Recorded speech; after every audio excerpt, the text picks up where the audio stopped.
Establishing battlefield control. Stand by. Hello and welcome everybody. This is the third Fox Talk, and now I have not one, I have two special guests here in my small talk here. I have the developers from the mod Fading Dusk. We have here Askhati and Tiberius. Hello and welcome. Thank you for your time. How are you? How are you, boys? Good. I'm just back from outside where it's, I think, like -5 degrees, so it's a good time to not be outside. That sounds yeah. That sounds really warm. We have negative about 7 or something like this. It's really fucking cold here in Austria. Okay. Yeah, Well, I'm in Scandinavia, Crimea River. Okay. yeah. What Tiberius? What's your side of the world like at the moment? White. Ah, okay. I'm not allowed to make the joke that I was going to make now. I was talking about the weather. How cold is it? And in snow. Yeah, Snow. it's pretty dang cold. And yeah, just everything's covered in snow and traffic has completely broken down. Oh, okay. Cancel a lot of stuff in, so just, It's frozen that hell. it's that dramatic, okay? Haven't expected that. But normally the Scandinavian countries can handle snow, or didn't they? Normally. Somehow, specifically here in Denmark, we're equally surprised each time because It's because they don't have a mountain. All the Scandinavian countries that have mountains can handle the snow, but Denmark doesn't have mountains, Ah, yeah. so they don't know how to handle the snow.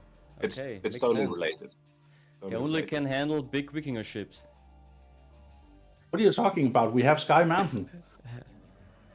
Sky Mountain is a hill. Okay, it's an anthill. We all know this. We've had this discussion before. Okay, nice. Yeah, this is not geography, but geography is not that the case here. But I will talk with you about an old topic, favorite topic from our all here. It's about this beautiful game here. Thankfully I got the box today. We're from the post office, and it's a German one, but it's a very nice game. I'm sure you know it, and I'm sure some guys knowing you from the modding scene, which is still very active. It depends. The game is nearly 25 years old now. Yeah, what was the release date was? 1999. 1999, yes, I think end of August or start of September, something like this. If I remember correctly, here in Austria, Germany. Maybe Denmark has it 10 weeks later, I don't know. Because the mountain is very high and the post office needs longer to deliver something. I'm just wondering when it released in South Africa, but I was very young when it came out, so it was like, don't know.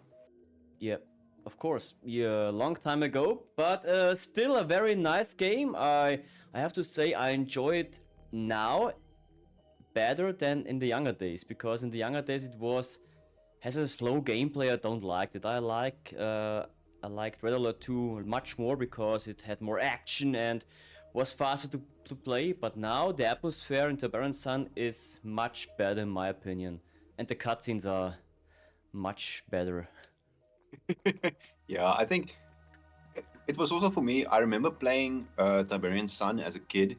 I was like in my early teenage years, playing Tiberian Sun, and I just really loved that dark, moody, very like post-apocalyptic vibe. You know, it was like the world is ending, and every mission felt like it was super important. And if you don't succeed, then everyone's going to die, and the world's going to explode. So that was the feeling from Tiberian Sun, like with the mission design, with the units, the soundtrack, and everything. And then Red Alert 2 came out like a year or two later.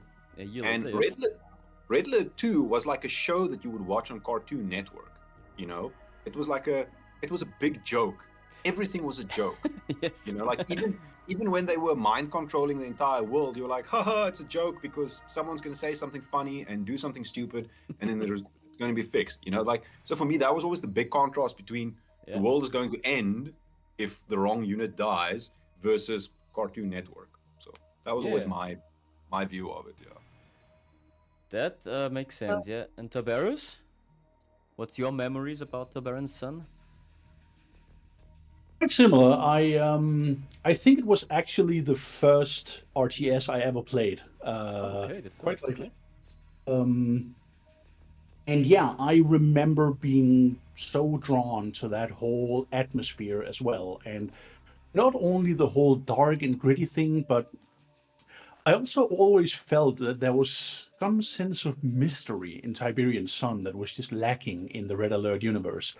You were finding mysterious artifacts and all the Tiberium mutations and where does it come from, and you find a lot of crazy stuff on the maps, and yeah, just there's just something about the atmosphere in that game that I haven't seen an RTS ever do since. Yes, atmosphere before. Don't remember. Red Alert 1 was they like very sunny weather every time, but maybe Warcraft, but not really. Warcraft, I played the first Warcraft Yeah. very long time ago. I actually played it before I played Tiberian Sun. Yeah. And what I remember from Warcraft was you had 2 or 3 different map settings. You had the very green foresty settings. Yes. Then you had the swamp settings where everything was sort of browns and like these olivey colors. Like a desert, more like. Yeah, but everything sort of looked sick and decayed. Yeah. And then you had the underground maps where you were in the underground caves, things like that. Okay.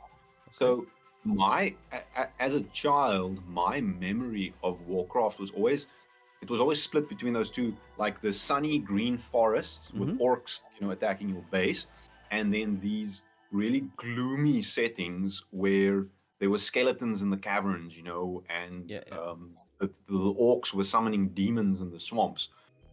So that part of it was, that second part of it was kind of creepy, but it was always balanced out by these like you said, these bright, sunny, like nice forests. Whereas Tiberian Sun was just, it's gloomy and it's dark and you don't really know what's going on and the world is going to end. Yes, that's true. That's true. But in Warcraft 2, you have not underground. You have a snow theater. Snow, then the desert, and the green one, the temperature, temperate. Yeah. And only when they went to Warcraft 3 did they have underground settings again, and then it became very gloomy. Okay. I have to. That was later. Warcraft series does doom and gloom and sort of the whole mystery thing well as well, but I've just never seen a sci-fi setting do it the way Tiberian Sun did. What about the old Dune games? The first Dunes. I never played them. I've seen some of the screenshots. I tried them. I missed those. I think that was before that was before Command and Conquer, because that's why houses the first in the engine. Yeah. But I think the technique wasn't that good, like in Tiberian Sun, so they weren't able to show it gloomy or something like this. I think Westwood were happy to bring it up playable like it was.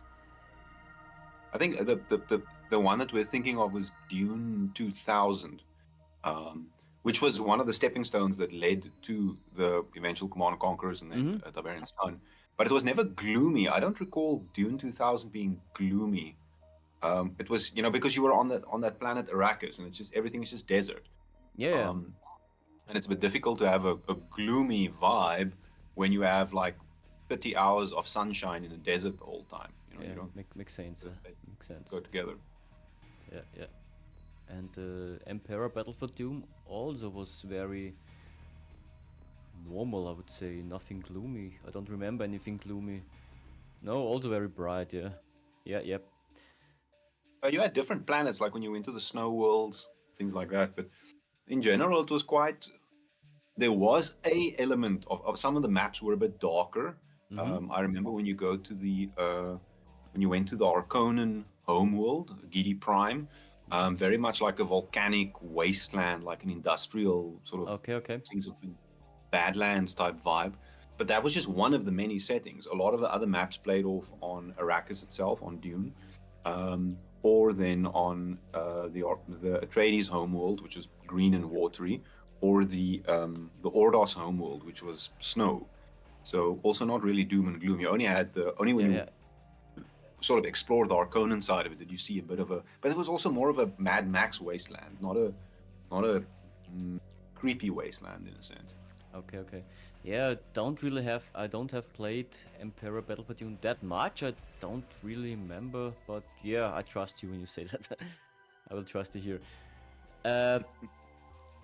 I think, to get the topic back to Command and Conquer, I think one reason why the Command and Conquer series is still alive and was or is now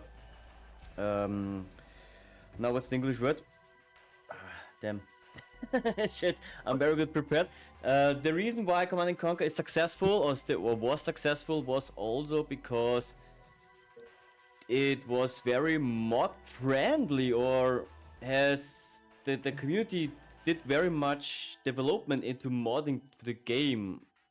What do you think about? Is this maybe a reason why it's still successful or alive? Well, I think if you look at pretty much gaming as a whole, it really the games that are mod friendly are typically kept alive for much longer and have much more of a cult following.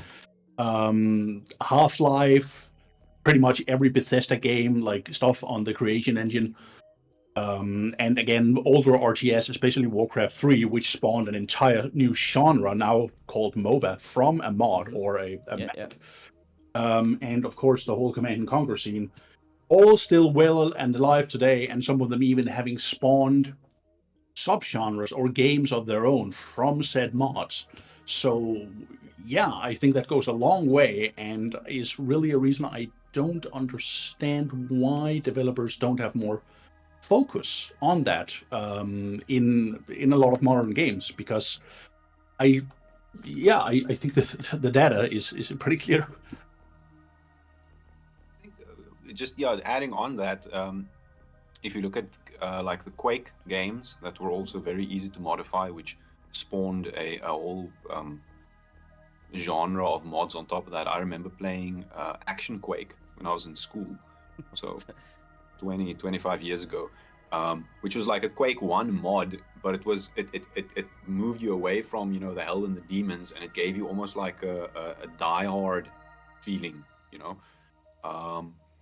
Quake 1 was modded as well. You get it with I think the Homeworld series as well, also very easy to mod, and which is why Homeworld to this day is still being modded. People are still modding doing insane things with it.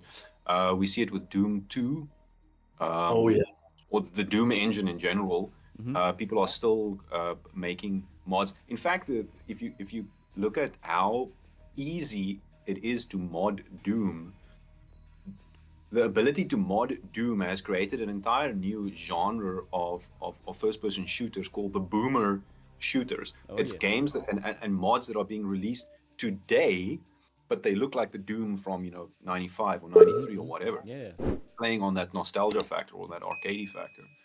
And I think Command & Conquer did that well. I think Tiberian Sun and Red Alert 2 specifically were in that sweet spot where before those games you had the earlier, or the first Command & Conquer, you had the Dune games, but in them you could mod them, but there was actually very little that you could do.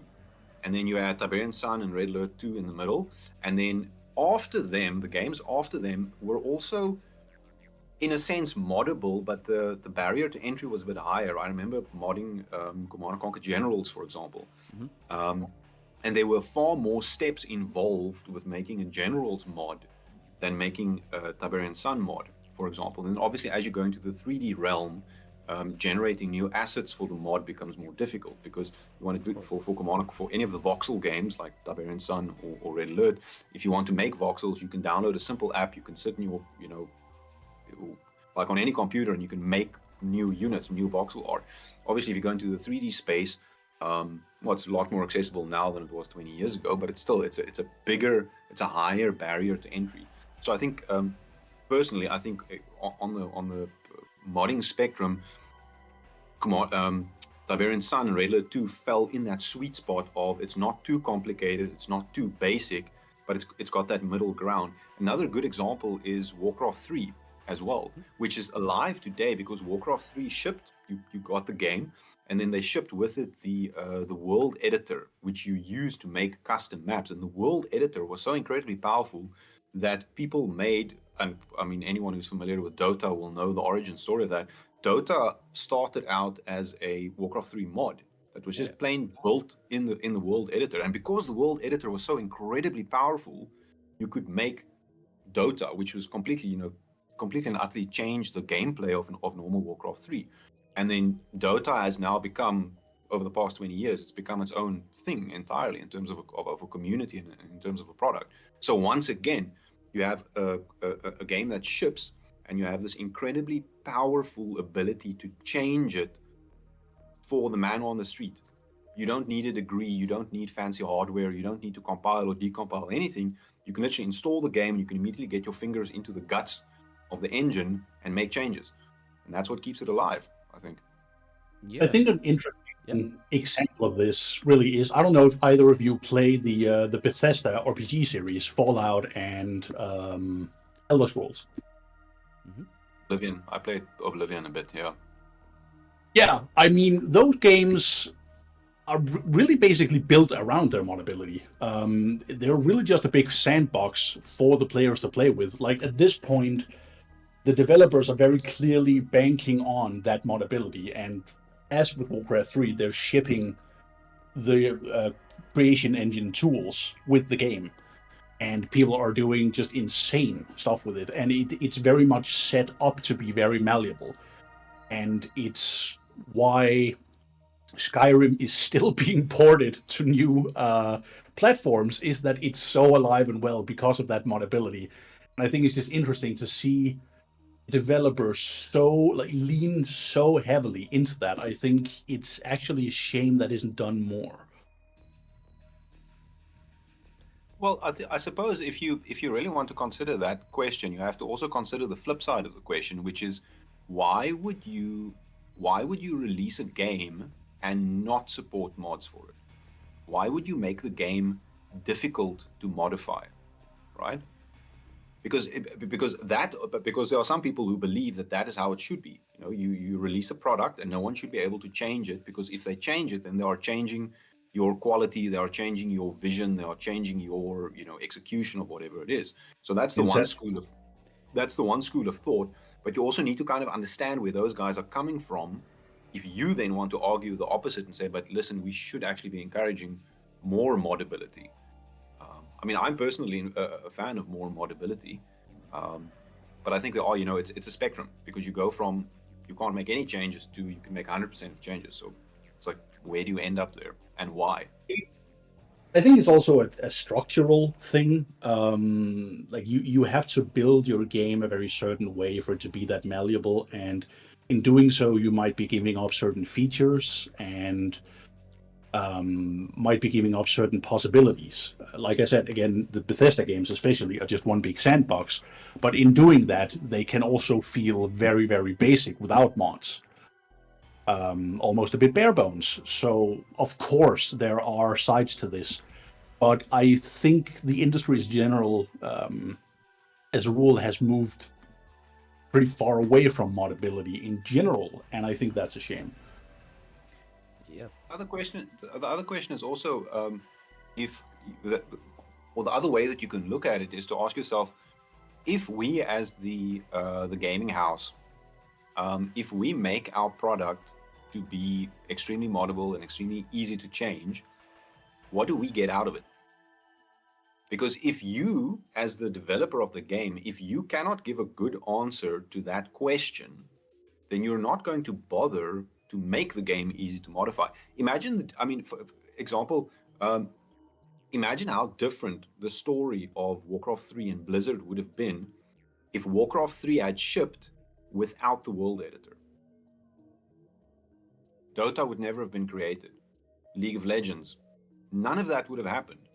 But the Warcraft people, for some reason, decided that, we'll ship the world editor and give people this amazing ability. But I think that it's that question you have to ask, like, what does the developer, the game developer, get out of it? It's funny you mentioned that, because Blizzard actually changed their terms of service when they did a remaster of Warcraft 3, where any mod you make is legally their property, because they're very clearly afraid of another Dota slipping through their fingers, especially after their own MOBA ironically failed.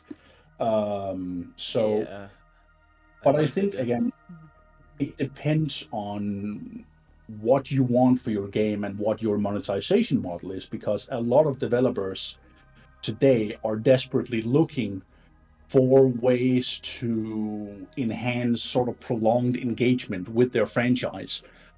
And I think moving away from modability runs oddly counter to that. A lot of them are trying live service models, but those have sort of a stigma attached to them and are not really popular and not always very consumer friendly, whereas modding is pretty much the most consumer friendly thing ever. So I think a lot of developers are in a way shooting themselves in the foot with not considering this more. I suppose modability is something. It's not exactly the same, but you can almost use the example of saying it's a bit like copyright laws and patent laws, specifically patent laws. Because why do we have patent laws, right? Someone invests millions of dollars to develop a new machine or a new medicine or a new technology or something, and then they have a patent on that, and then the patent says for the next 20 years or 25 years or 50 years, however long, you, as the holder of that patent, you have the exclusive right to basically use this new invention to make money. So then you control the market for 20 years, 25 years, 50 years. Mm-hmm. And at the end of that, the patent goes open source and then anyone can do it. So I suppose with a modding thing, you can also ask, like, as the game developer, if I don't support modding, then it's effectively the same as taking out this big ass patent on your game and saying, I'm not going to allow anyone else to do this or do like this because this is my thing and I'm controlling it. I'm the only one that controls it. So as with patent law, there are arguments in favor of it and there are arguments against it. The big argument against patent law is people say, well, if you give someone a patent for 20 years, he takes over the market, he has a monopoly, and then no one else can innovate or do something different. The downside is that if you don't give patents, then people have no incentive to do research, right? Because if I spend $50 billion to develop some new magic technology, and the moment I publish it, everyone else jumps on the bandwagon, they can copy my technology, they can copy my product, they can make a ton of money, but they haven't spent the $50 billion on research, right? So if you don't give that guy the patent, he's not going to bother spending $50 billion on research. So that new invention will never happen. So with the modability, like the example you said with Warcraft 3 and Dota, now it's a case of if you allow people to make mods, they could end up developing the new Dota, which you then have no control over, just like Blizzard has no link on League of Legends. But if you don't allow it, then there's no growth and innovation either. So yeah, but when you think about in Tiberian Sun or Red Alert or Tiberian Dawn, there was no official mod support shipped in, and it's still mod friendly. So yeah, but you haven't really had any of the Command and Conquer mods that have taken off and become as popular as, for example, Dota did for Warcraft 3. Yeah. I mean, Dota becoming so popular to the point that it became self-aware in a sense, it became its own project. I think the closest mainstream commonly or popularly known Command & Conquer mod that we have at the moment is Mental Omega from the Red Alert 2 project. But Yeah. even that is nowhere near as successful or as independent as Dota was on Warcraft 3. Yeah, but Dota was the thing. The editor was too powerful, so they could create Dota. When Blizzard said, or when Blizzard don't give that much possibility in the in the tool, they maybe never did it, or never did it with Warcraft. Exactly. Yeah. So So, I know it's a big. I mean, it's a big back and forth. yeah, but yeah, I think with games like this, sort of the unique aspect that you do have to buy the game first. I mean, no matter what, every user of the mod, unless you account for pirates, but that's always going to be its own whole other issue. But you can safely assume, at least if your anti-piracy is sufficient, that every user, even of the mod, has to buy your game first. So I think in this case, it's not really comparable to something like a patent on a product, because you retain the copyright as the game developer. And you can, of course, go full Blizzard and say any mod developed with these tools, because they're the official tools that we've shipped, are our intellectual property. So you have that option, but I think you're still giving more to the community by allowing these mods to exist in the first place than if you go full Nintendo and say we don't want anyone to tamper with anything in any way. yeah, Nintendo's. Yeah, that's fair. I mean, Yeah. Nintendo runs mostly console games. Yeah. Only. Yeah, but they've Okay, and on, like and on the phone, yeah, but yeah, but there's been a whole like sub thing with emulators, and but let's not get into that. No, the reason I raise that is the way console gaming for me has always been a sense of console gaming is not console gaming and console use itself is not really comparable to PC gaming and PC use, because when you design a console and you release a console like the PlayStation 2 or the PlayStation 3, whatever, you have a fixed and non-changing set of basically performance parameters from the console. This is what the console will deliver, and every single PlayStation 3 will deliver exactly this. So whenever you design a game for PlayStation 3, you know exactly what is the maximum effort that you can do with it, right? So the foundation that you're building on, which is your console, is fixed and static by default.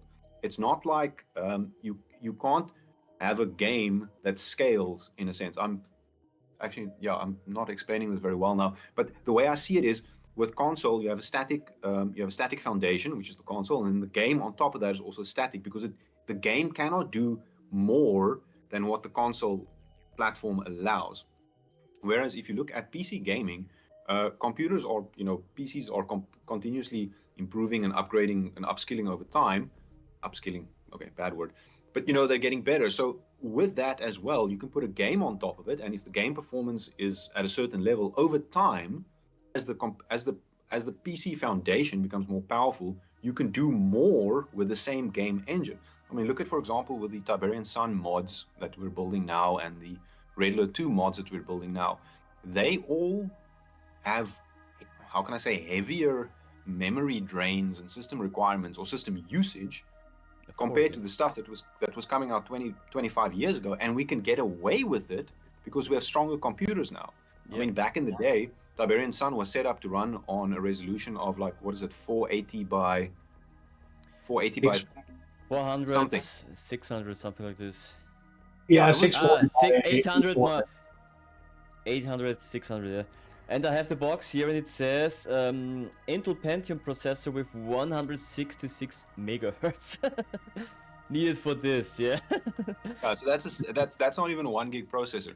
But today, because of the processing power we have, because of the higher memory requirements we have, we can take that same game and we can push the in-game resolution up to 1366 by whatever the second component is, Or more. and it's or more, or more. But then like your units turn like into ants.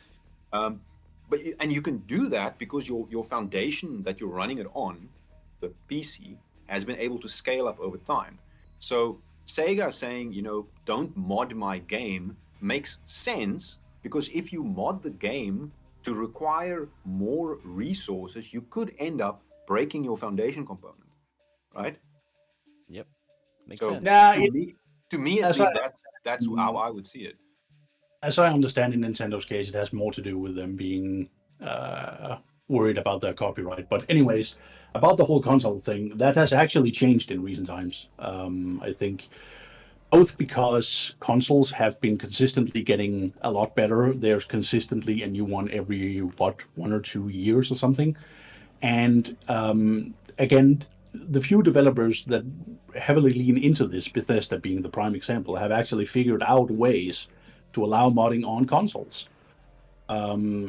So you can actually mod some of their games almost as heavily on console as you can on PC these days, which is, I think, But- quite a remarkable. Yeah, because so- modern consoles have also hard drives. Earlier consoles only had the CD or the cartridge, which doesn't allow space, save something. Yeah, then of let's- course. That's what I mean. It's changed in recent times. Yeah, But then let's also make the distinction between I'm building the mod on the console for the console versus I'm building the mod on a computer and then I'm plugging it into the console so that the console runs it. Technical. It's a small technical difference, but it's like you don't build the mod on the console itself. You still use a computer for that, right? yeah, but you Yeah. don't build the game on the console, so I don't know. For me, I'm one of those people. I've always seen a computer as something where you play games, so you consume content, but you can also create content on a PC. of course. Yeah. Whereas a console is purely for consuming content. You just play games on it or watch movies on it these days, or Yeah, whatever. of course, yeah. So for me, that's always been one of the biggest things between it. And I think if you're coming from a console community, you're not necessarily in the I can create mind space. Whereas if you're coming from the PC community, you have more exposure to I can actually create things as well.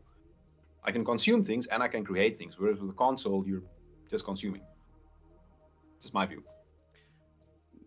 Anyway, I feel like we've gone, like our topic has gone like Yeah, way off now. Yeah. a little bit, yeah. But not a big problem, because the main topic is still gaming, which we all love, and of course modding, which we all love, because modding is real fun. And I remember my first modding experience I made in the younger days.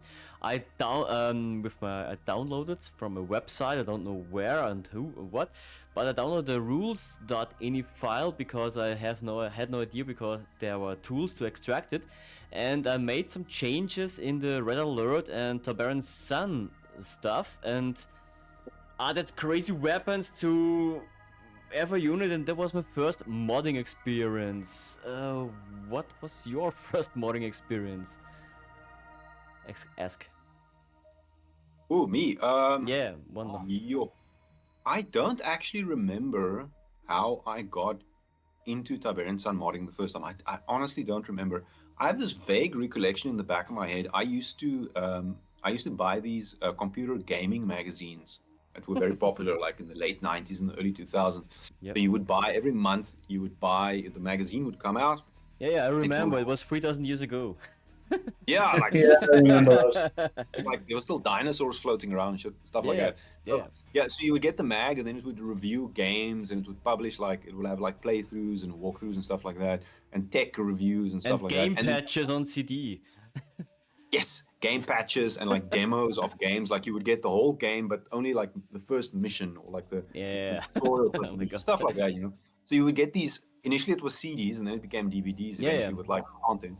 And I think on one of them there was a Tiberian Sun editor that Okay. allowed you it would basically generate a rules.ini file, and then it had this weird interface with like checkboxes and tick boxes and drop down menus and stuff. Okay. So you would select a unit like the tick tank, and then you could say, okay, well, I want the tick tank to have cloaking. So you would click that button, and then in the background, it would add code to the rules.ini. Yeah. And then when you say, okay, done, it would then generate this rules.ini file. You would plug it into the game, and then, off you go. I think that's how I started. Okay. And then in that editor, there were links to modding forums and modding websites, the old Sleipner stuff or stuff like that. And then I just sort of clicked links back on the internet when everything was very unsafe and dodgy. But I sort of, and then I ended up in the communities like, oh, there's the XCC mixer and the SHP editors and the voxel editors. And yeah, I think that's kind of how my journey went like 3,000 years ago. Nice. And Tiberius, your first modding experience? Yeah, I just wanted to say that sounds suspiciously like the program that got me started as well, which is something called TibEd. Yeah, Yes. TibEd. Yes, I remember. I think it was that. Yeah. Yes. Okay. So we actually It was have a green square with red letters in the icon. Yeah. Something like this. Yes. Can't remember. Okay. Yeah. So we basically had sort of the same start. Only I got started way later, of course. But I found. I'm not that old. No, but I. Yeah. No, but your first mod is old as balls. I mean, let's be honest. Whereas I got into it way later. But okay. I don't even remember how I found TibEd. It was on some ancient community site. And I just started playing with things from there. And then that somehow got me in touch with the community as well. And then I found out about all the mods for I think I actually started searching myself for Tiberian Sun mods after I realized what you could do with it, and then I found the mods, I found the community, and I got in touch with initially the DCA developers, and they taught me a lot from there. Okay. Wait, can you remember what year you got involved with DTA? I think I can actually find some of my old messages on ModDB between Rampastring and myself. That should clue us in. Okay, wow. So I can check real quick. Yeah, so while he's checking that, I'm trying to think now. My first mods that I made were also, it was like it was just a rules.ini mod. You have a single text file that you drop into the folder, it overrides things, then suddenly your light infantry have like tank cannons, and your titans have rail guns. It was the typical thing. This crazy shit. Yeah, and you have like an obelisk of light that can shoot like 400 cells across the map and stuff like that. Yeah. And then at some point I learned to do cut and paste 2D art. Okay. And then I started making buildings. This was like 2010-ish? No, might have been before that. But I remember in 2010 there was a guy in the community, Super Joe. He's long gone by now. He used to do really awesome infantry art. Super Joe. I found something. On the Perfect Mod forum. Yeah, PPM on PPM forum. PPM, yeah. So Super Joe was making a mod, and he was adding the Forgotten as a playable faction. I remember back in the day, and I'm talking like between 2005 and 2010, there were these holy grail topics, things that people wanted to do with their mods, but it was considered either impossible or just extremely difficult to do at the time. Adding a new faction was one of them. The old engine couldn't allow, the old version of the Tiberian Sun could not allow it. And this was long before we had the Tiberian Sun client, which now makes things so significantly easier. So adding a new faction was one of them, and then the other one was having functional shipyards, because people always had this option where you could make a war factory that's buildable on the ocean tiles, but then you would have this issue that your land vehicles would come out over the water and get stuck, and then your ships would come out on land and get stuck. So people still hadn't cracked that, like how to use the different houses for that. So Super Joe was making this mod back in the day, and I was just starting to experiment with cut and paste buildings and stuff. So I shared some stuff on PPM, way back, and then Super Joe and I started chatting, and then I started making custom buildings for his mod. So if you can find the Super Joe mod on PPM, he released it way back. A lot of Is it called Super Joe mod, or? I think it's called Reform or something like that. I honestly cannot remember at this point in time. Reform sounds right. Is it? Yeah, it might be Reform. I think it's Reform here. He released 2 versions of it, like a first version and then an update a couple of months later, and then he just sort of left the community. I think, real life caught up to him. Oh man, fuck real life, yeah. Yeah, what happens. And then I was involved with that up to a point, and then I remember I was still working in Cape Town up until the end of 2011. And then at the beginning of 2011, I moved from Cape Town. I moved to a different big city in South Africa. And at that point in time, in the new city with my new job and the new, hobbies and stuff, I kind of completely dropped out of Tiberian Sun editing. Just completely, I was just out of it. And then I only got, that was beginning of 2012. And then I only got back into it when the COVID pandemic hit and we were all sitting at home. You're like, for 24 hours a day, like twiddling your thumbs, not knowing what to do with yourself. So I was like, oh, let's see what the Command & Conquer community is doing. So then, I discovered that the community was still alive, which was a bit of a shock. I discovered that my old laptop still had a bunch of voxels and buildings on it, like, the custom art that I'd made. I was also shocked to find that there. I thought everything had been gone. And then I discovered Discord at about the same time. I was a late adopter of that. Yeah, and then I got sucked into the community here. Met some interesting people, met some weird people, met some very weird people. Well, I'm one of the weird people now, so I can say that. And then ran into Tiberius at some point. We were working on the same project, but I did not get along with the mod leader because I had some opinions about the... you met at the Tiberian Resurrection, isn't it? Yes. Yes, okay. So I joined them as a voxel artist. I was just sort of refreshing after 10 years of not practicing. You can forget a lot of things in 10 years. Of course. Yeah, so we joined them, and then Tiberius and I started chatting a bit, and then eventually we had this idea to do Fading Dusk, which was then sort of our own project to sort of step away from Tiberian Resurrection. And then we started on Fading Dusk. I think it was December 2020. So it's now officially 3 years old. 3 years and a bit. Okay. 3 years and change. But there was another mod where you are involved. I found something. You know what I mean? Was it Forgotten Wars or something like this? Was it before TR or after that, or? So this was Forgotten Wars.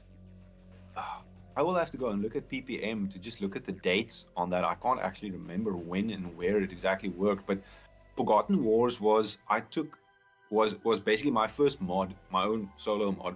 Okay. Where I was saying, okay, I'm gonna take Tiberian Sun.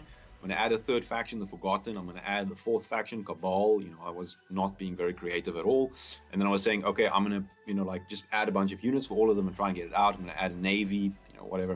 Mm-hmm. And then in the process of work, I was working on that in the background while also working on the Tiberian Resurrection project with Tib.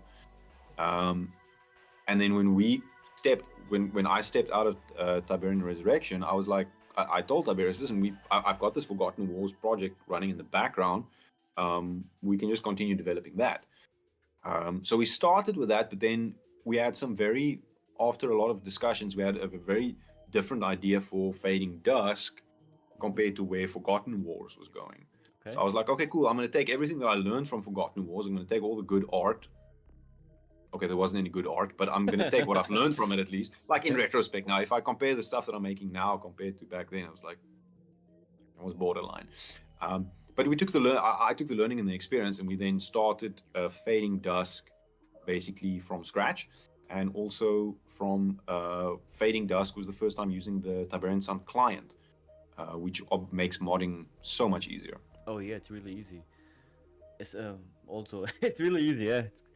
And Tiberius, to turn back the time a bit, you said something about DTA. Was this your first mod, or where did you start? Well, okay, I found the old messages, and they're from September 16. So 16, that's, okay. yeah. So I must have been digging up mods around like mid 16. 2016, right? Yeah, 2016. Oh. Yeah. So Yeah, I 2016 think. would be. Yeah. No. So of course, I started just kind of blindly searching for Tiberian Sun mods, and of course found the big ones, DTA and TI. And TI, I couldn't get running for some reason. Okay. So I pretty much just got into DTA because it was just by far the most developed of the mods out. Plus, I thought it was cool, the whole nostalgia factor it had with, it being in that Tiberian Dawn setting. And the fact that it had multiple factions was really impressive to me. So yeah, the fact that it just had a really solid gameplay kept me engaged. And I tried getting into TI after that, but I was sort of turned away by its community. I just didn't really fit in with that. Sorry. So yeah, whereas the GTA developers initially listened to a bunch of suggestions I had and actually found some of them useful, a lot of them not so useful because I wasn't very experienced back then.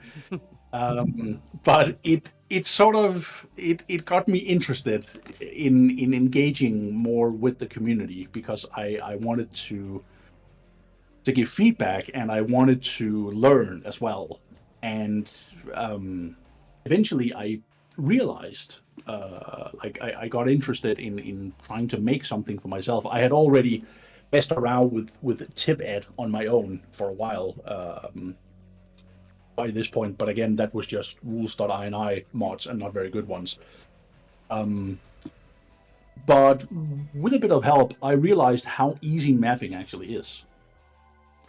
It's incredibly time consuming and it takes some creativity to make good maps, but technically speaking, mapping is incredibly easy. I think you'll agree with me there, Mark?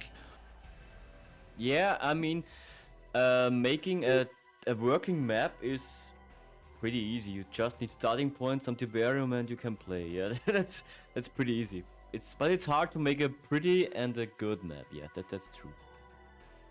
Yeah, but it's hard from a creative point of view, right? It's not very technically challenging. The barrier to entry is very low.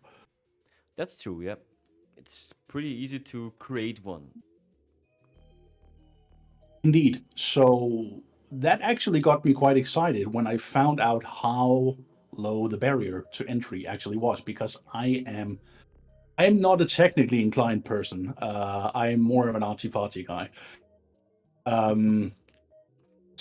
But yeah, the fact that I could actually make my own maps, I thought that was incredibly cool. And eventually the DTA devs were actually willing to teach me a bit of scripting as well. Mm-hmm. I never have gotten very good at it, but yeah, that's pretty much how I got started. Is I got into DTA and then I started learning from them, and I had messed around myself a bit before that. Eventually found out that using Tibet is actually a horrible idea because it kind of screws up the code, and I learned to yeah, Askhati's nodding along in the background there. Yeah. Understatement of the year. Yeah, so I eventually learned to edit the raw code, but yeah, that's pretty much how I got started. So shout out to the DTA devs for teaching me. Yeah, DTA. Sorry, just quick jump in there. Yeah, so if anyone who has played Fading Dusk is listening right now, Tiberius is being extremely modest when he talks about his mapping, because he's responsible for about 90% of the single player missions and about 90% of the multiplayer missions that we've added in Fading Dusk. Not all of them. We have some other mappers as well who are coming into the scene, but Tiberius is pretty much single-handedly responsible for 90% of the mapping content we have. So if you've played Fading Dusk, if you've had fun with the single-player missions, if you have died 10 times in a row because the missions are extremely challenging on certain difficulty settings, Yes, of course they are. blame that guy. Me?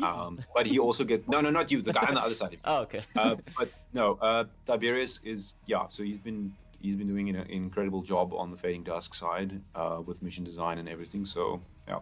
Yeah, there are cool ideas in the missions, which I don't have seen in that way. Really good job, and the maps don't that bad, so you don't have to be afraid. No, they're really good. They're really challenging. Not all of them, but some of them are really challenging. But they're really good and well designed. And yeah, I will put the link to Fading Dusk into the description below. Click it after the video, of course, and play it. It's free. It's free. Yes, it's free. It's free. You don't. Free. And I think what you're saying actually segues us into an interesting point about modding, is that it's usually done by very seasoned veterans of the game. So it can actually, it tends to be, I don't think this is only true for Command & Conquer. I think in general, the mods I've played for various games, they've all been very hard. And I think that can sometimes be problematic. I think it can be hard as a seasoned veteran to create content that's properly scaled to someone who's actually new to the game. That's something I've really struggled with FD. And again, it's something that I see in other communities as well, as something that's actually challenging to make things easy enough while still having fun with it. And I think that can sometimes be a problem because, of course, it sucks if the barrier to entry keeps anyone away from getting into the content. Yeah, it's pretty hard to balance it because too easy is bad for veteran players, which are many available in Command & Conquer, and too hard is too desperate for most of the players, because most players are just want to chill or having a good time with games and don't want to sweat every time they play it. So Fading Dusk has this one AI behavior in multiplayer. I think it was patched with the last AI update, but when you play against the Forgotten, they have this incredible habit of rushing your base. Like within the first 5 minutes, they will rush your base with Tiberian Fiends. Now, for anyone that's played basic Tiberian Sun, or anyone that has played Fading Dusk, the Tiberian Fiend is basically this mutated dog thing that has Tiberian crystals on its back. Yeah. And they don't really die quickly. They take a lot of punishment before they go down. So if you get rushed by those things in the very first early stages of the game, you tend to have a bad time after that, because they come in, they kill everything, they wipe out half your base, and then and then that's just the Tiberian Fiends. Then you still have the other Forgotten units flooding into your base as well. So yeah, multiplayer, it's a thing. Yeah, but it will be patched out soon. Maybe. Yeah, thankfully Seth managed to fix that. Yeah. Working on that, Yeah. But what I want to say, Tiberius, yeah.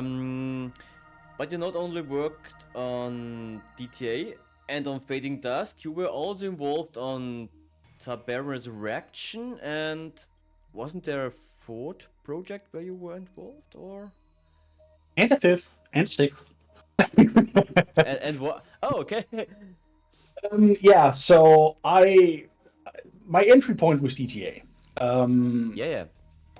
And from there, I branched out into I became part of the TR staff, Tiberian Resurrection, very early on, because I thought it would be fun to be part of a Tiberian Sun mod that was actually set in the Tiberian Sun setting.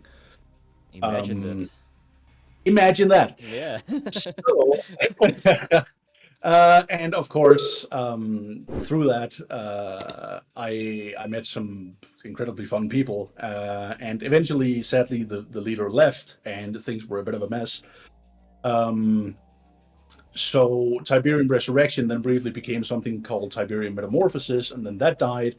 And meanwhile, Askhati and I had started Fading Dusk, which is now its own whole other thing. And simultaneously, I have a side project going on that I'm not going to get too much into here. Oh, really? I didn't know that. And I'm also shocked. and I'm a tester and sort of give feedback and input on a project called Rubicon, which is a remaster project for Tiberian Sun. And I'm hoping to be testing your project soon, if you will allow me. So yeah, Maybe. I've been around. Maybe. It's actually become a bit of Sure, we can do this, no problem. But first I have to create some stuff, some more stuff. I mean, I love to play around with this stuff and adding things, but creating assets this kills so much time. Today, as an example, you saw the screenshot and the video. I made a burning barrel, yeah, and I had problems to create and find or create a good-looking small barrel, because a barrel is small, and when you make a big one, it looks stupid, and you need a small one. It looks more realistic, and it was really hard. I wasted my whole morning for this. Just for this small fucking burning barrel. It was really hard, but I love it. It's really fun sometimes. We saw the results, and it looks awesome, so it was a morning well spent. Thank you. Thank you. Good but barrel. My wife was not so amused because I don't did the housework done, but it's okay. I can live with that. I bought some flowers and all was perfect. We call that a bribe. Yes, of course. Fading Dusk. Yeah. How can I start? I mean, currently we have the GDI, we have the Nod, we have, I don't want to spoil or something, we have the Forgotten, we have the CSM, we have the Rapid Response. This is the current, the factions which are released in the current public release. Have I forgot something? Yes. No, yeah. So and the next one is already in active development. Yes, I heard about. And then we have 6. How many factions are planned in Fading Dusk? I mean, I saw some files. There are many, aren't they? How much time 9? do you have for this podcast? Excuse me, what? 9, I think. Doesn't that sound about right? Ask 9? It's about 9 or 10. Yeah. Okay. And is the reason why so much, or Because we can't contain ourselves. 10 factions are really much, because to balance all this units Well, against each other. we are competing with Hearts of Iron 4, so we want like 4 million factions when we're done. Okay, but, okay. You know, we'll settle for 10. No, okay. Actually, jokes aside. You all heard it? We get 4 million factions in Fading Dusk. You all heard it. No, so the original thinking was GDI and Nod. It's the 2 vanilla factions. Yep. Then we wanted to add the Forgotten, because if you do a Tiberian Sun mod and you don't add the Forgotten, then it's not a legitimate mod. You have to add the Forgotten. Yeah, makes sense. They are included. Yes. Not like in CNC 3. They got removed. Yeah, like in CNC 3, they've turned into like Warcraft 3 style creep. They're just like these random angry people in the wasteland. I'm like, yeah. Come on, man, you could have done so much more with it. So we've got the Forgotten in. Then we added the city-state militia, or just the militia for short. Mm-hmm. The militia was actually originally part of the Forgotten, because we had initially the framework for the Forgotten was it's all the mutants and the humans that have been left behind by GDI and Nod, and they're kind of out on their own. But then when we started developing the vehicle list for the Forgotten, we gave them some vehicles, and then we realized that, you know, they're supposed to be wasteland scavengers and outcasts and stuff, so it doesn't make sense for them to have this massively strong vehicle tech base. Like, how are they supporting like mammoth tanks and giant rocket launchers and stuff like that? So we talked about it a bit, and then we decided, okay, let's take the Forgotten, which is this mixture of mutants and humans, and we split them out into mutants with proper Mad Max scrappy technology. And then we take the Forgotten human component, is then basically all the humans, basically in human territories that have been left behind, and they're kind of, in a sense, they are the victims of bureaucracy. Like when GDI decides, you know what, we need to relocate a base from Area A to Area B. Now Area B gets nice and defended, but Area A gets left alone, and they don't necessarily have defenses anymore. They don't get the support they need. They don't get the government funding or whatever. So the idea behind the CSM, the militia, was always it's these different city-states that kind of on their own decide, you know what, we're going to start looking after our own people. We will secure our own borders. We will make sure our own cities are protected, that our people are provided for. We'll build up our own little old tech base and stuff. So they, in a sense, became our Tiberian Dawn faction, because a lot of Command & Conquer mods also do that. They put Tiberian Dawn back in, so it's like, you know, nostalgia factor. So that's where the CSM came from. They're basically this old school civilian low tech faction. Then we had, so those are the four main political groups, you want to call them that. And then we decided, okay, well, what if we have sub factions for each of these main groups? How would that look? Because like in the same way that we had, well, countries in Red Alert 2, you've got America, which has a special ability that's different. You have Great Britain, America, etc. And then around that, we then started developing the idea of sub factions for GDI, sub factions for NOD. We have some ideas for sub factions for the Forgotten and for CSM at this point. Those ideas are still very hazy at this point in time. But the sub factions for GDI and NOD are pretty well developed. We've released one of those sub factions, which is Rapid Response. So that's a GDI army that's more focused on sort of, you know, amphibious operations and getting into the fight quicker. Vanilla GDI is very slow, very difficult to stop as well once they start moving, but they're very slow in general. So the idea with Rapid Response is you play GDI, but you can use NOD high-speed tactics. Okay. And then the other GDI sub-faction that we have planned there is Space Command. So they are focused around hover technology. Very much, we fight without touching the ground. That's sort of their unofficial slogan. A lot of hover technology. Food troops? Pardon? Also for the food troops? For the soldiers? We're still experimenting. The jump jet logic, it's still a bit broken, but yeah. So those are the two GDI ones. I think Tiberius can tell us more about the NOD sub-factions as well. Yeah, Tiberius. Tell us. Well, the NOD sub-factions came pretty easily as well, because like with the Forgotten, if you're gonna do NOD sub-factions, you gotta do the Black Hand. I mean, they're so iconic. There's so much to work with because there's already established lore, and even within the established Command & Conquer games, the Black Hand seems to almost work as a sub-faction within NOD. Not everyone in NOD are in the know about what the Black Hand is doing and why.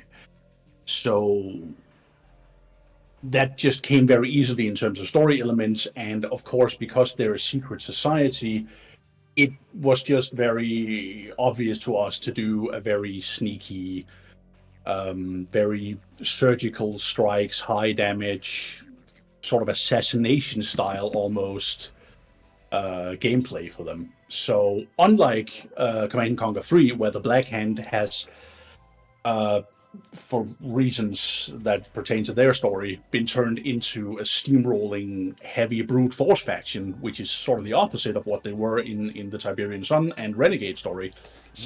What we're doing is trying to follow the Tiberian Sun logic more closely, and our Black Hand is going to be the opposite of what it is in CNC3. So you're not going to see heavy troopers with capes and flamethrowers, and giant heavy tanks and mechs and stuff like that. It's going to be much more about being sneaky breaky and pretty much killing the enemy stealthily and quickly, and getting around fast. Fast and light vehicles, stealth vehicles, something like this, yeah?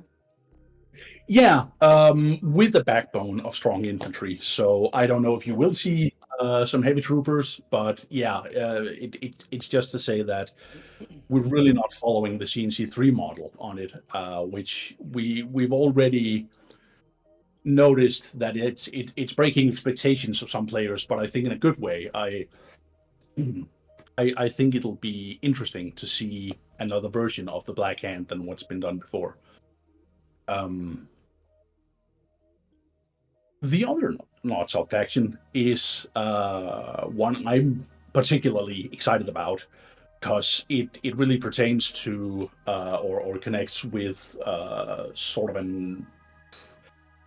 I guess a style that I'm very into, Okay. which is biomechanism and cyborgs, and Oh, a very they will be the not sort of heavy steamrolling brute force overwhelm the enemy faction, and will have this, of course, very very high tech but also very very brutal sort of vibe and aesthetic to them, very very inspired by classic 90s sci-fi aesthetics and shooters.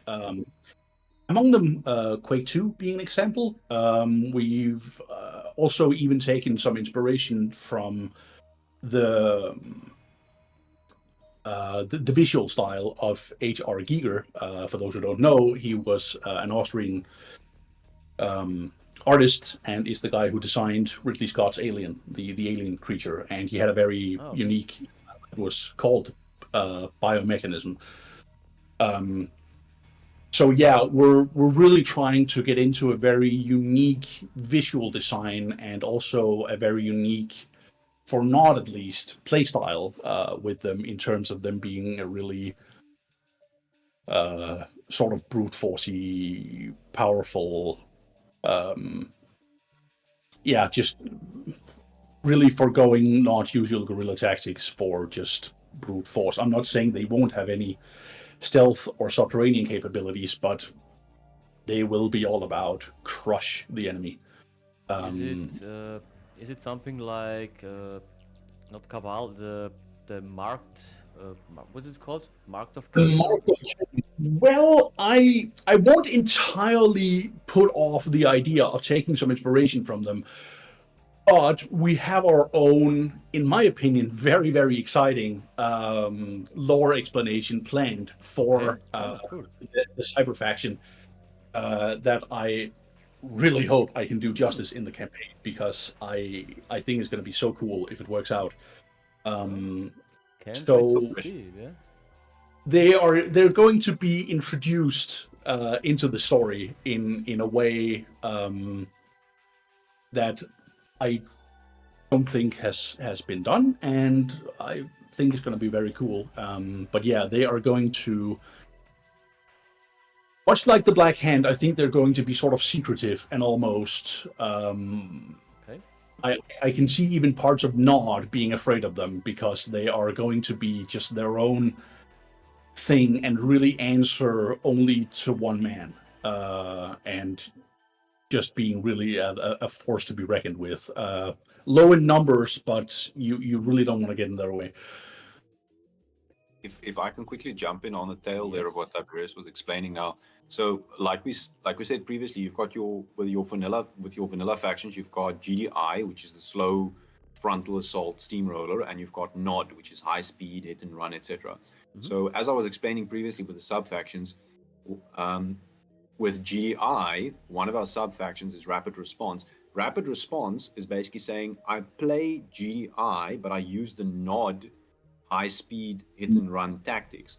Okay. So what Tiberius was just explaining with this cybernetic faction is is when you say I'm playing Nod, but I'm going to use GDI's steamroller factions. So it's that Okay. mirroring type effect. Okay. But still sticking to the unique technologies and styles, in a sense, of those factions. So it's a unique take on that playstyle that still fits with the doctrine and all the unique tech and stuff of that faction. Okay. So no Titan Walker for the not sub faction. No, you might see walkers, but they'll be more inspired by something like the Core Defender from Firestorm. Oh, okay, nice.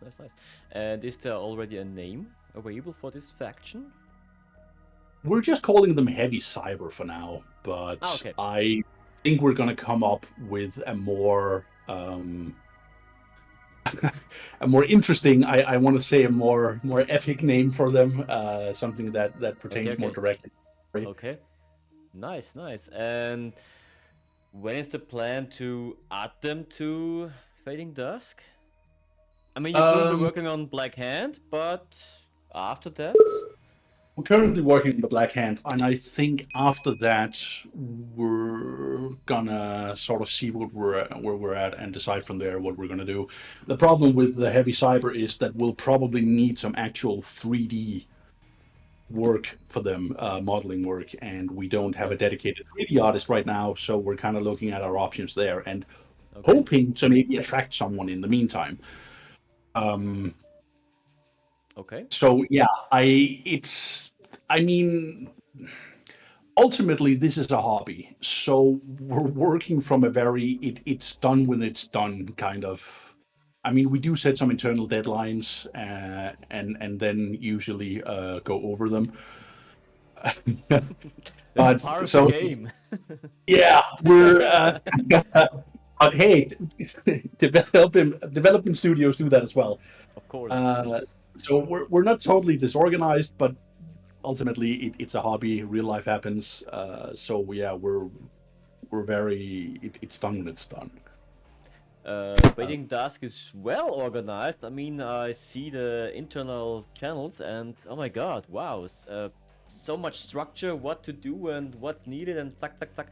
Really well organized, by the way. Credit goes to ask for that. I'm a complete airhead. Askhati is the organizational mastermind here. I just, like I said, I'm the more artsy type. He's. I think the server is the result of me working as a analyst for many years. So whenever I start dealing with data and projects and stuff, I immediately start organizing. Put it in categories, to-do list, what's done, what things are. So that's just how I organize things. If I could show you how my art folders look, where I put the voxels and everything, very organized. Okay, I don't show you my folder because it's real mess. No, so the system, I'll quickly talk through it. The system is actually amazing. You start with a folder for SHPs, voxels, infantry, etc.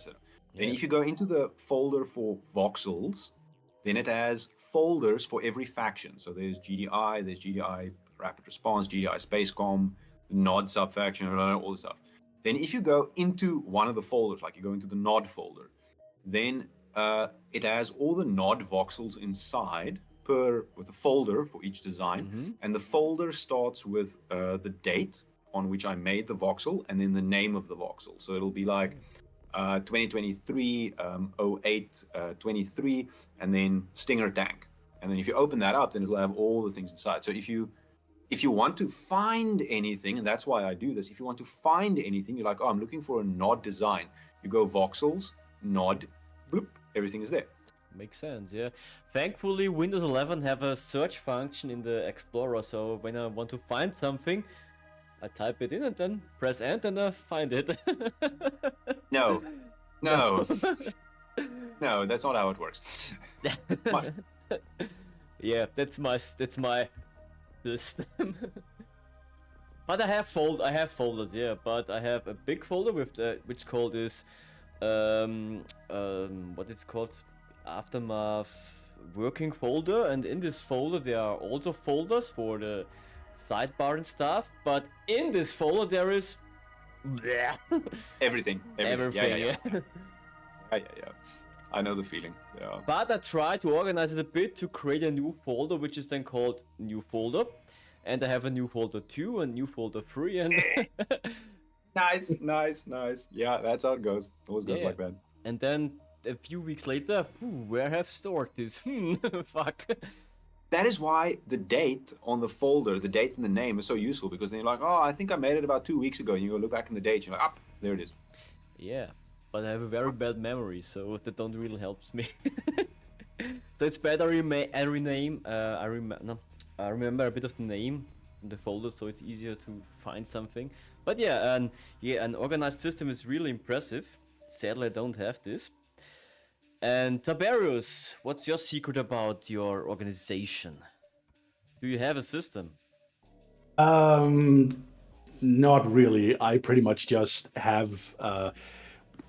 The thing is, I don't create like the amount of stuff that has to be sort of archived as Scatty does. Okay. Pretty much when I make something, it immediately goes into the test build, and then from there it goes into the live build. Whereas okay. Scatty has a whole back catalog of sort of maybe things that we couldn't really find an immediate purpose for, or he just made for the hell of it, or he made a long time ago before we even started FD. So yeah, I think we just do very different things. So I pretty much just have the live build, and then I have our internal test alpha build, and I work actively on that, and then I share whenever I've made a new map, because again, my rate of production also isn't as high as Scatty, Okay. because new map, and especially new mission, can take weeks, months. So I'm usually working on one thing at a time that's just sitting in my test build, and then when that's done, I share it in the channels. So my world is much simpler in that regard than Askhati's. That sounds like the desktop is your only storage you need. I have a folder for my Command and Conquer games where I have quite a bit of, because usually I have several versions of each, especially because DTA has three different versions, and I archive the old FD builds, and the same for my side project, and I still have an old build of TR lying around just for nostalgia. Yeah, so Yeah, I remember this. I think your archive of all of the old Fading Dusk builds, that's basically a time record of our evolving madness at this point in time, because it very much. that record will go back to December of 2020.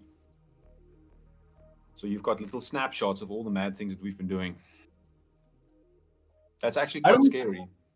I don't think I have that old. I think I only started archiving them in 2022, I'm afraid. So I don't have the old, like, I know I have old change logs from when it was called Forgotten Force. I actually have all the old change logs from, remember when I used to write a change log for everything. I remember. Yeah. And then we actually found out that it was a bit. The text compare is just so much easier. Yeah. Version control. It's always the thing that Yeah. It's not easy to develop a mod or a game or something like this, but it's fun and challenging at the same time. Rewarding. We've learned a lot along the way. Yeah, that's true. That's true, because when you did something in Photoshop, I improved myself. God bless. When I do something in Photoshop, I improve every time I do something. And without a project or without something to do, I wouldn't improve myself, because why should I do something in Photoshop when I don't have to do something in Photoshop? So that's a really cool point and a really good point to improve yourself and to get skilled up, which is also important for future jobs maybe, because some of the Command & Conquer community members are in the game dev, and are game devs or working for game devs, which is really impressive and cool when you think about. You started with Command and Conquer modding and now creating a game. It's a cool step. I can actually only think of one Command and Conquer modder that's he's a game dev on the side. He does it as a hobby for now, hoping to make something commercially viable eventually. For me, it's also like it's that very dangerous balancing act where people always say, you know, if you have something that you like doing and you're good at it and you can turn it into your job, then you're set, you know, because then you basically get paid to do something that you're good at and you like it, you know, like that. Oh, that would be awesome. I think the danger behind that is that if you stop liking it, then it's still your job. It's Like true. if I want to, if you say, oh, I love modding games, I love modding Command and Conquer, I'm good at modding Command and Conquer, and it's my job to mod these things or develop these things. Okay, cool. But if you lose your appetite or your personal motivation to do these things as a hobby, you are now still chained to the job, you know. And I think that all and the flip side of that is also is you might have negative experiences in your job or in your working environment that sour your enjoyment of the hobby because the two are so closely connected. So for me personally, for example, I would never want to do modding or editing as a full-time job because for me it is strictly a relaxation and a hobby and I do this to unwind thing.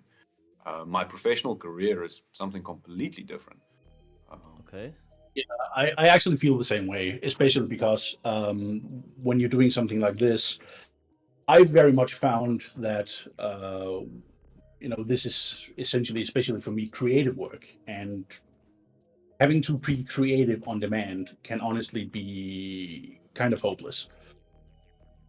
So being unable to take a break from it, or have a bit of a slump, and that being fine. If it were my job, I don't think I would enjoy that at all. Pressure, I think it's a different mindset that comes with that. Very much so. The same with being a writer or author, right? So I like writing stories. I'm good at writing stories, so I become a full-time author. Okay, but now what if you have a slump, right? What if you have a dry patch, or let's say something happens in your personal life, you lose a romantic partner or you lose a family member, you go through a depressive episode, and there's no creative spark for 6 months or for 12 months.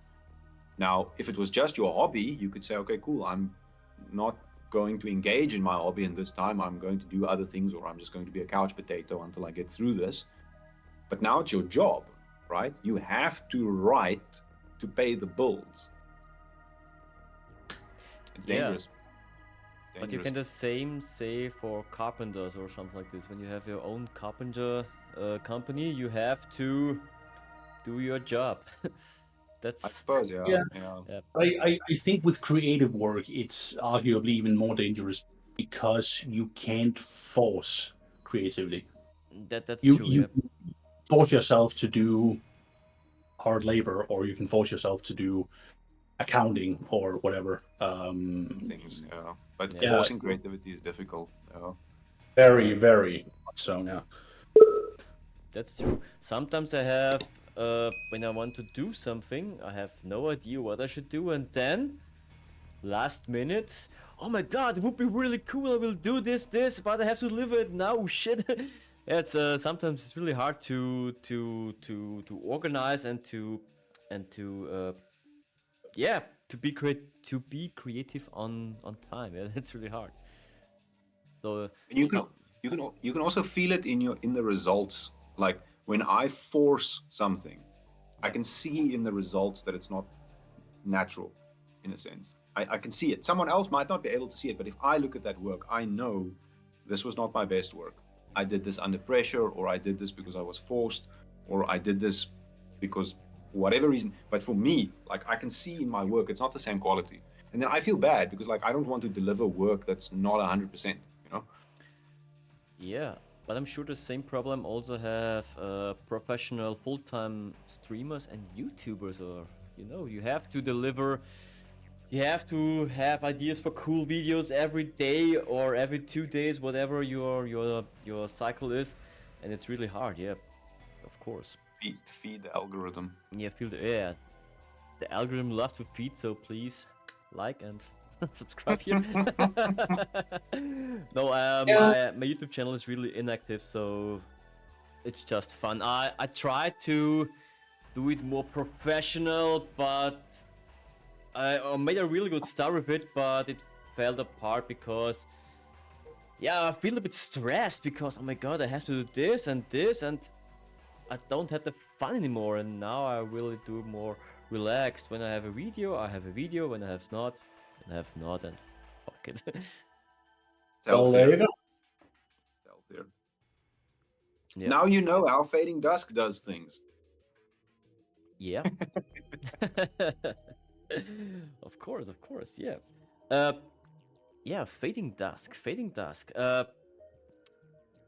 I mean, I love really the idea about Fading Dusk, having the factions, but I'm not really good of playing it multiplayer. You know it, Tiberius and Ask. I really suck at it, but I love the idea and I love to play the single player campaign missions. They're really good, and you should also do it here now. And was there anything you want to implant in the mod, but you wasn't able to do it because of limitations of the engine, your possibility to create something, or maybe your limited creativity or something like this? Was there something you would love to see, but which isn't possible because of any reason? Oh, tons of things all the time. All the time. I think that's really the curse of modding is you're always going to be limited by whatever game you're editing and the possibilities of that. And there's so many things that if we could, we would want to. An example. Give an example. What would you love to insert, but you're not able to? I mean, a very concrete example would be what's called open-topped vehicles in Red Alert 2. So the ability for infantry to interact with and enter vehicles and shoot from them. Yeah. Mm-hmm. I can't tell you how much I would love to have that, especially for our Forgotten faction, because they're very infantry-based, so it would be so cool. Like the Battle Fortress or... Yeah, so it would be so cool for their vehicles to literally be a vehicle for their infantry and to have that interaction. So if I can list my ideal awesome thing, that would be, I think that would really make Tiberian Sun pop, or Fading Dusk pop, if you could call it that, is a 2-story map. So the top story is the battlefield that you see currently. It's the forests, it's the cliffs, it's the whatever's. You build your base on there. Mm-hmm. Then you have a button that you press to toggle to see the second story, or the basement. The basement is the subterranean tunnel network that Nod uses to move things around, right? So in that, consider the basement view would look and play similar to the old Dungeon Keeper games, where it's solid rock. Okay. And you tunnel out basically caverns and things under your base. Okay. And then move troops around, harvest Tiberium and stuff underground. And then if you send, for example, your subterranean units, you would send them through the subterranean map to surface somewhere on the top level. So you would have two games running in parallel on top of each other. And as you toggle between them, you basically have the surface battlefield and then you have the subterranean battlefield at the same time. I think that would just... That actually reminds me of Heroes. Cool, yeah.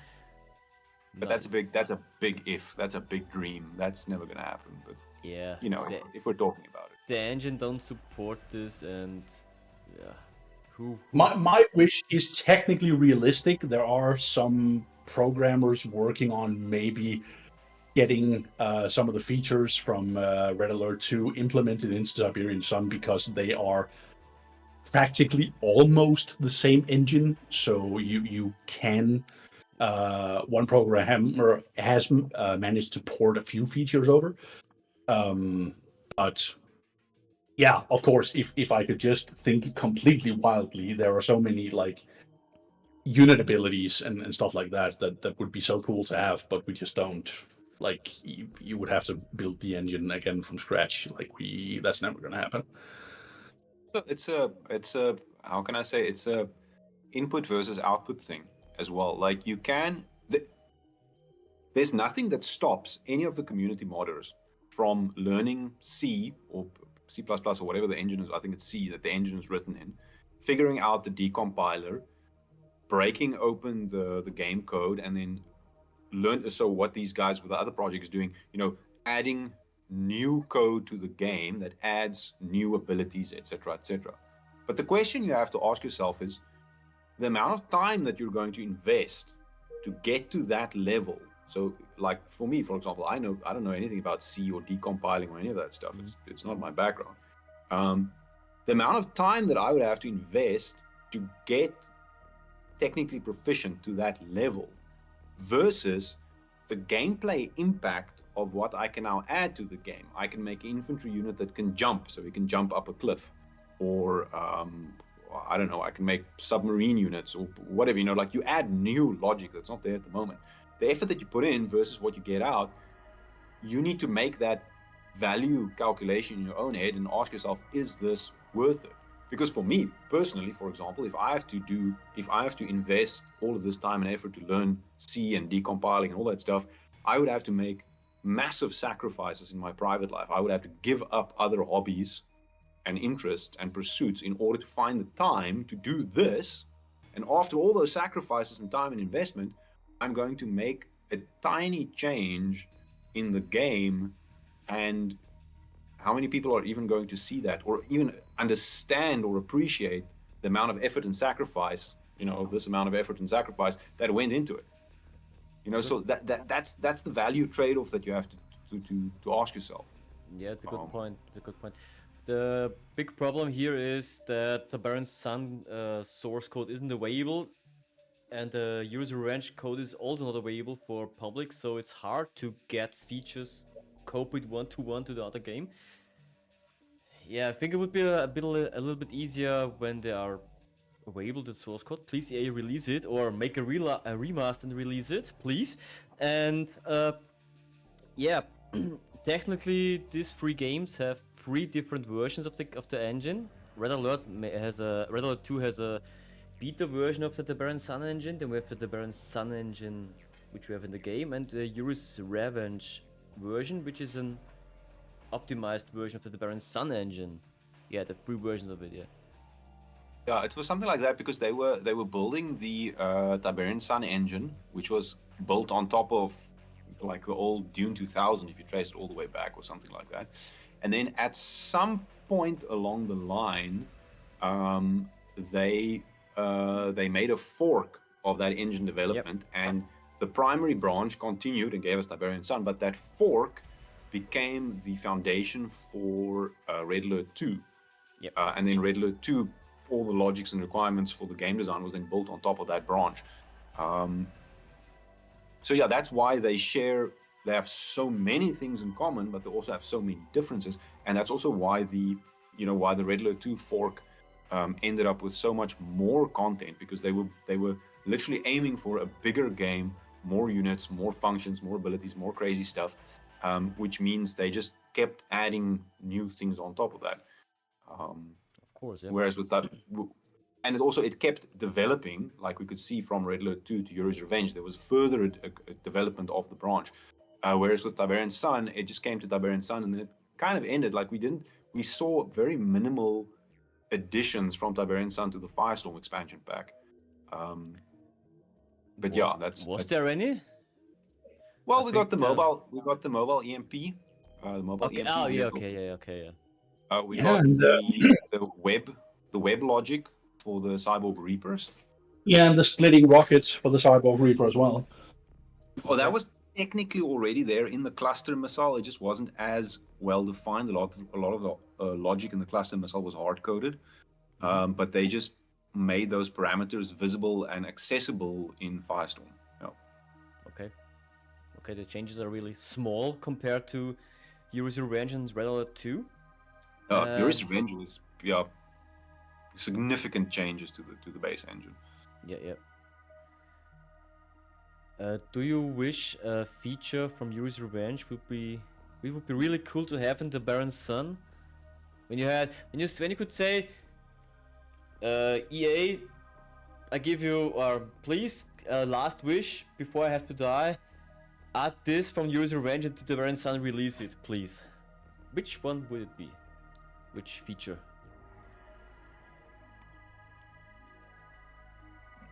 Thing is, Yuri's Revenge added just a lot of wacky abilities, like the UFO ability, where it could hover over a power plant and then shut down the entire base's worth of power, or the magnetron that could pick up a unit and move it, or like the mastermind, that tank that could like mind control just an infinite number of things.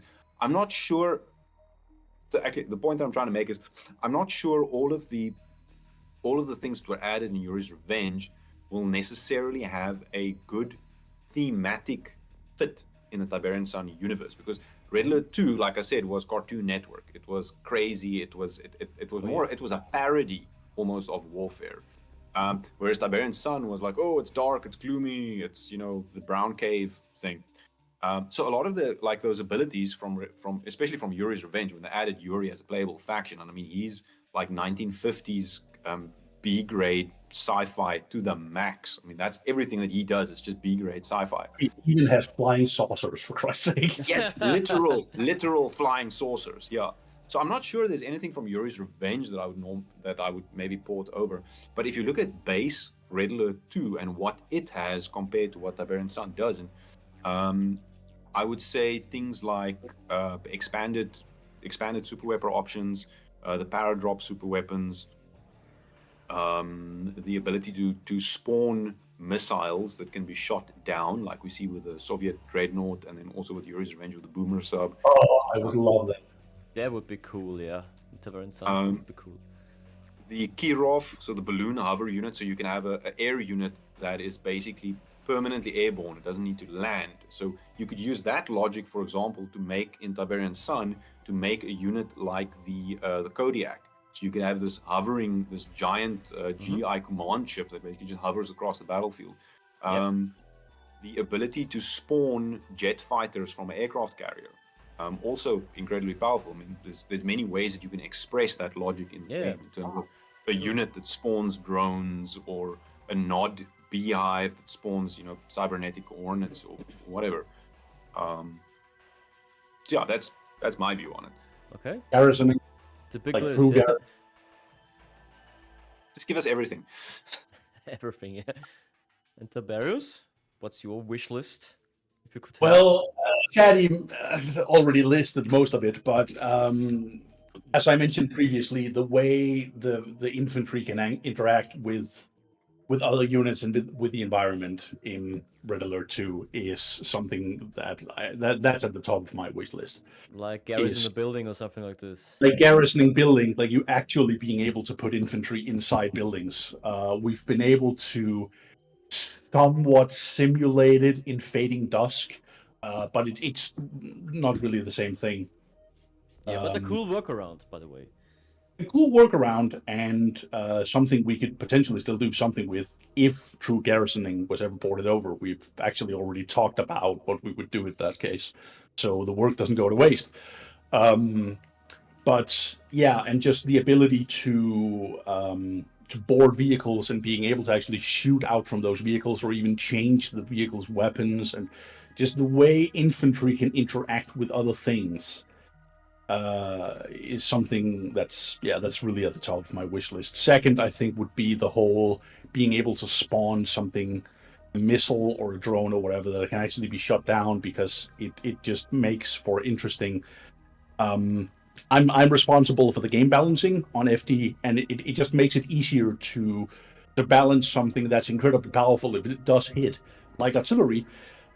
Which we've had a bit of a headache balancing sometimes, because with Tiberian Sun, there isn't a lot of counterplay you can do unless you add something that's really, really specifically designed to snipe enemy artillery. And usually that just ends up being artillery of its own, and we end up with artillery wars. That's been my biggest headache with Tiberian Sun, and pretty much every, like I said, I've been on like what 4 or 6 mods or something. Every single one of them has faced this issue. We had it. I don't know if you recall, we had it in TR as well, where we were getting artillery wars and trying to figure that out. Rubicon has that problem right now. EGA has circumvented it by having the artillery being more as it was in TD, where it wasn't nearly as long ranged. And I think my own side project is going to do something similar. TR did something similar where it just didn't have this crazy long ranged artillery. But yeah, it keeps coming up. It keeps being a problem. So being able to actually fix that, I think, would do a lot for the gameplay possibilities of many of MR. Okay, cool. I would say a last question, and then I have to bring my son to the bed. But a last question, guys. Command and Conquer topic, but not Tiberian Sun. If EA said, hey, we are making a real Command and Conquer 4. A real I mean, we make Command and Conquer 4. Sorry, I misspelled it. We make Command and Conquer 4. What timeline or what way should it go? Should it continue Kane's Wrath direction, or should it be a reboot of Tiberian Sun and go the Westwood way, or what would be I think it's too late for them to undo Command and Conquer 3 and Kane's Wrath. I think it's just too late, especially because those games, for all the ways that they butchered the story, they were actually good games. Like, if you look purely at the gameplay, they're actually really good games, and they have a strong following as a result of that. There's even still a pro scene with tournaments with cash prizes. So I think if they start to undo those games, they would just split the community, and they wouldn't want that. They would never. I think what they would have to do instead was try to maybe bring things around a bit and back to that Tiberian Sun atmosphere, to try for as far as possible to make everyone happy and capture what was so great about original Command and Conquer, while building on the actual good gameplay of their own Command and Conquer 3 title. That's my take on it anyway. Askhati? Yeah, so I'm not super familiar with Command and Conquer 3 or 4 or any of the mobile games or whatever that came after that. I think, yeah, I don't know. The thing is, we as modders and players and supporters of the Tiberian Sun community, we obviously have a strong viewpoint that Tiberian Sun was the peak, or the golden age, and everything after that was downhill. But our views are not necessarily representative of the entire community. There might be a lot of other people who feel that other games peaked. Command and Conquer 3, for example, when it was 3D and everything that you could do there. Great game. Yeah, the continuation with Westwood's version of the Command and Conquer universe was perhaps not that great, so the storyline wasn't 100, but yeah, still a great game on its own.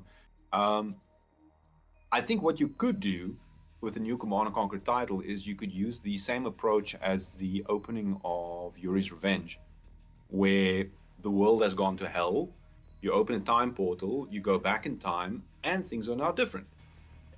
Time portals only available in the Red Alert. That's illegal in No, Tiberian. but Command and Conquer has given us the Skrin, and they are magic aliens who can do magic alien things. And if the Skrin wave their tentacles or dendrites or whatever they have to wave, they can open a time portal and anything can happen. Listen. We have seen worse writing from bigger production houses. Okay, if we look at the last Star Wars movie, somehow Palpatine returned, and then the whole movie went even further downhill after that. So if a very big production house can get away with just smashing the story 180 degrees like that, then I'm pretty sure that if EA ever decided to, let's reboot it with a bit of, hand wave magic, it can be done. And then you can have a very nice game after that goes back to the... I think something that could actually be very interesting to explore is the time between the end of Command & Conquer, which is in the year 2001, and the start of Tiberian Sun, which is the year 2030, if I remember correctly. Mm-hmm. Yep. There's a 30-year gap in the middle where we don't know what Kane was doing. I mean, he was ostensibly dead, but apparently also not. We don't know where Nod got all of their alien tech and high tech from. We don't know what GDI was doing. We don't know what was happening there. So if you do a reboot, it can be like a prequel that plays off in that period. Or it can just be a straight up reboot. We go back in time to 2030. Kane lives. Again? Kane lives again. He always lives. Well, at least as long as the actor lives, because it'll be sad if we have to lose him. But then, yeah, it could be... I suppose that could be one era to explore. Just see what's happening there. Yeah. I mean, I would be happy if we get a remaster. My expectations are really low. Would be cool to get one, but yeah, I don't think we get any. But yeah, whatever. I love Command & Conquer since my childhood. I was flashed seeing first time the full screen movies on the old tiny screens. Was really flashing and amazing, and I really loved it. I'm still amazed of that. And yeah, I hope Command & Conquer will live in our hearts forever and ever. I mean, they're living in my shelves and here. Just like Kane. Yep. I hope my passion for the game will live as long as Kane will live forever. And yes, any last word from Askhati? No, sorry. I've just spent 2 hours. Too many words. Okay, I'm all out. Thanks for listening. Thanks for thanks for hosting us, for the opportunity to talk. It's been fun, and yeah, we look forward. We, like myself, Tiberius, I'm sure there are some other guys. We really look forward to seeing your own project in the public eye as well very soon. We're all cheering. Make me pressure. I need that because my deadline is really short. Isn't I said summer this year. I mean, a first release is possible. I mean, not the full mission list, but I'm sure I can do some missions. 1 or 2. No, 2 missions. Just a teaser. Yeah. Of course. I have time. I don't have the pressure. I don't have a publisher on my neck who will kill me with a knife when I don't release it. Yeah, but a good thing is, I haven't. Nobody knows, but now I will say it. I made, Tiberian Resurrection get a reboot after the death of Metamorphosis, and I made a new GDI map mission because we released 2 not missions, and I already finished a GDI mission for that. The map is finished, but never got into the mod, so I have a more or less finished map, which I will now overwork and put into that. So I have already a more or less finished map, which is good. So I have 2 missions now. Awesome stuff. Copium passed at last. Tiberius, any last words for our viewers or listeners? Not really. Well, thanks for having us, Mark. And to all the people listening, thanks for playing. To those who still enjoy these mods, these games to this day. And if you haven't, maybe give some of them a try. Yeah, of course. Free and alone, Tiberian Sun is technically freeware, so there's no, there's no paywall, so no harm in giving it a go. You don't have to throw many money into EA's mouth. No, you can download it legal and free. And yeah, the link is in the description below, like I said before. And thank you, Askhati and Tiberius, for your time. Oh, the talk need longer than I have expected, but no problem. Was really interesting to listen. I'm now missing my English words. Thank you for your time, boys. And I wish you good luck with the next 10 or 20 years of Fading Dusk, or Fading Dusk 2, or whatever you have planned. And yeah, thank you, and I wish you all a good evening. Thank you, boys. Right. Thanks, man. Thanks for having us. Yes. Yeah. Ciao. Yes, bye. Back in control all time.